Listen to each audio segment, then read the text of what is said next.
பண்ணிருக்கீங்களான்னு போய் ஆய்வு செஞ்சு 6 மாசத்துக்கு ஒரு வாட்டி ஒரு ரிப்போர்ட் கொடுப்பாங்க.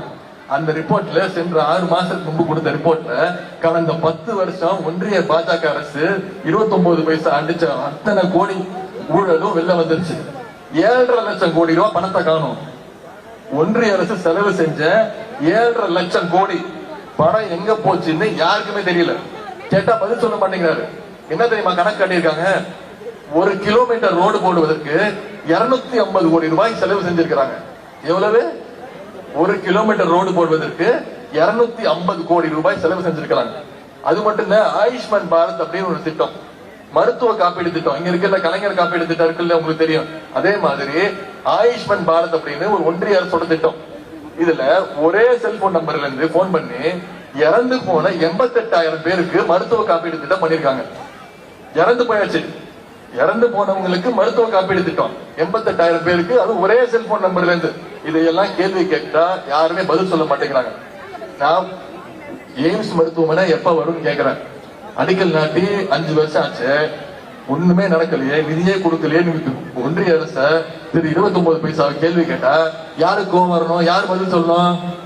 அவர் தானே பதில் சொல்லணும். ஆனா யாருக்கு கோவம் வருது? பாதா தாங்கி பழனிசாமி கோவம் வருது. அவர் பதில் சொல்றாரு. ஏன்? 2 பேருக்குள்ள செட்டிங், கள்ளக்காதல். வேற என்ன? 10 வருஷமா கூட ஆட்சியில், கூட்டணி ஆட்சியில் இருந்து கொண்டு தமிழ்நாட்டுக்கு இருந்த அனைத்து உரிமைகளையும் விட்டு கொடுத்து, சிஏல ஆரம்பிச்சு நீட் தேர்வுல இருந்து அனைத்து உரிமைகளையும், கல்வி உரிமை, மொழி உரிமை, நிதி உரிமை, இப்படி அனைத்தையும் விட்டு கொடுத்து தமிழ்நாட்டு மக்களுக்கு மிகப்பெரிய துரோகத்தை அழிச்சிருக்கிறாங்க ஒன்றிய பாஜகவும் அடிமை அதிமுகவும்.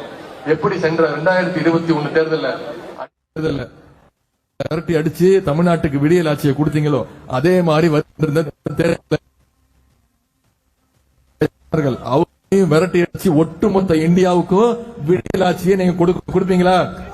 வர்ற ஜூன் 3ஆம் தேதி முத்தமிழ் டாக்டர் கலைஞருடைய 101 ஜூன் 3ஆம் தேதி கலைஞருடைய பிறந்த நாள். ஜூன் 4ஆம் தேதி வாக்கு எண்ணிக்கை. சென்ற நாடாளுமன்ற தேர்தலில் 40 தொகுதி தமிழ்நாடு புதுச்சேரியில 40 39 தொகுதி ஜெயிச்சோம்.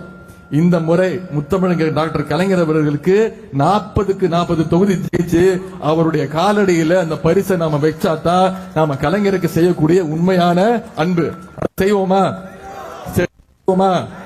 உங்களை எல்லாம் அன்போடு கேட்கிறேன், பண்போடு கேட்கிறேன், பாசத்தோடு கேட்கிறேன், உரிமையோடு கேட்கிறேன், உங்கள் வீட்டு பிள்ளையாக இருந்து கேட்கிறேன். இன்னும் பெருமையா சொல்லணும்னா தலைவருடைய மகனாக இருந்து கேட்கிறேன். இன்னும் பெருமையா பூரிப்பா சொல்லணும்னா முத்தமிழ் டாக்டர் கலைஞருடைய பேரனாக இருந்து கேட்கிறேன். ஆதரிப்பீர். உதயசூரியன், உதயசூரியன், உதயசூரியன். உங்களுடைய அன்புக்கும் வரவேற்புக்கும் நன்றி, நன்றி, நன்றி. செய்திகளை உடனுக்குடனும் துல்லியமாகவும் தெரிந்து கொள்ள சப்ஸ்கிரைப் பண்ணுங்க.